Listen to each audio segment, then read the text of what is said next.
आज तुम्ही सगळ्यात पहिले हेच सांगा की ही रेसिपी कोण कोण घरी बनवते. तर अर्धा कप कोमट दुधामध्ये 2 चमचे साखर, अर्धा चमच चीज टाकायचं, फिरवून घ्यायचं.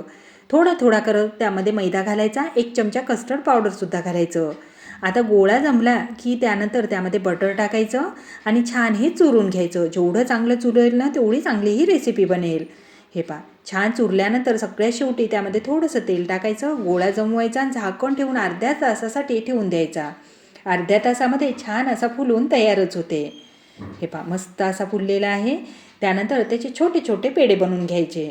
आता पेढे लहान मोठे हवे त्या आकाराचे तुम्ही बनवू शकता. त्यानंतर सगळे पेढे बनवणं झाल्यानंतर झाकण ठेवून 20 मिनटापर्यंत राहू द्यायचं. 20 मिनटामध्ये छान फुलून तयार होते. आता कढई अगोदरच गरम होण्यासाठी ठेवली. गरम झाल्यानंतर बारीक गॅसवर 20 मिनटापर्यंत बेक होऊ द्यायचं. 20 मिनटामध्ये खूपच मस्त हलके फुलके जाळीदार असे हे स्पॉन्जी लादीपाव घरीच बनवून तयार होते. त्यावर छान असं तूप लावून घ्यायचं.